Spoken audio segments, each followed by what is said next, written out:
দিলীপ ঘোষের সুরে সুর মিলিয়ে বিজেপি পার্টিকে তুলোধনা করলেন তৃণমূল মুখপাত্র কুণাল ঘোষ।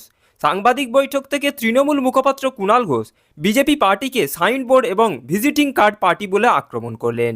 তো প্রিয় দর্শক, তৃণমূল মুখপাত্র কুণাল ঘোষ দিলীপ ঘোষের সুরে সুর মিলিয়ে বিজেপি পার্টিকে ঠিক কিভাবে আক্রমণ করলেন এবং বিজেপি পার্টিকে কেন সাইনবোর্ড এবং ভিজিটিং কার্ড বললেন, তৃণমূল মুখপাত্র কুণাল ঘোষের এই ভিডিওটি ধৈর্য ধরে শেষ পর্যন্ত দেখতে থাকুন। দেখুন, ভারতীয় জনতা পার্টির যা হাল, দিল্লি থেকে শুরু করে পশ্চিমবঙ্গ পর্যন্ত সর্বত্র এই ফলাফলে ধাক্কা খাওয়ার পর, দিল্লিতে ধাক্কা খাওয়ার পর, কমে যাওয়ার পর, আবার বাংলায় গোহারা হারার পর একটা ফুটি ফাটা অবস্থা। দিল্লিতেও যেরকম, বাংলাতেও একই। আমরা তো বারবার বলে এসেছিলাম এই বিজেপির ভেতরে কিছু নেই, গোষ্ঠীবাজি চলছে। আদি বিজেপি বনাম তৎকাল বিজেপি একটা অংশ গিয়ে পার্টিটাকে হাইজ্যাক করে নিয়েছে।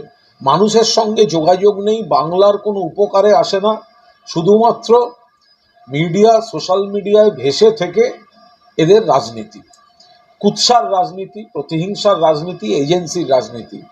তো ফলে মানুষ হারিয়ে দিয়েছেন। এখন দিলীপ ঘোষ এই কথা বলছেন। দেখুন, দিলীপ ঘোষ আমাদের বিরুদ্ধ দলে, বিজেপিতে। ওনার আমরা বিরোধী এবং এটা একটা আদর্শগত লড়াই, আইডিওলজিক্যাল ব্যাটল। কিন্তু দিলীপ ঘোষ যে কথাটা বলছেন তার মধ্যে তো কোনো ভুল নেই। তার কারণ, তাকে গোষ্ঠীদ্বন্দ্বের শিকার করা হয়েছে।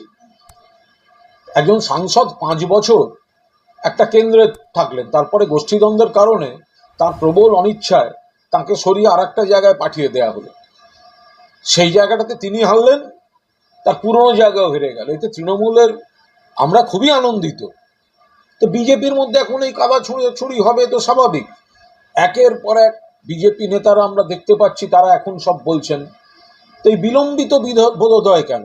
আগে যখন আমরা বলছিলাম বিজেপির ভেতরটা ফুটি ফাটা, আমরা যখন বলছিলাম গোষ্ঠীবাজি চলছে, ওই বিজেপিকে মানুষ ভোট দিতে পারেন না, ওই বিজেপি গোষ্ঠীদ্বন্দ্বে দীর্ণ কয়েকটা টুকরো, তো তখন তো ওনারা আমাদের সমালোচনা করতেন।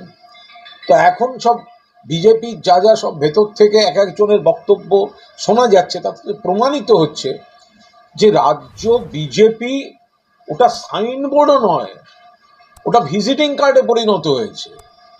যত দিন যাবে আরো খারাপ হবে। ওটা সাইনবোর্ড নয়, আরো ছোট, ওটা ভিজিটিং কার্ড হয়ে গেছে। ফলে এই গোষ্ঠীদ্বন্দ্ব বিজেপির এটা অনিবার্য পরিণতি ছিল, ব্যর্থতা অনিবার্য ছিল।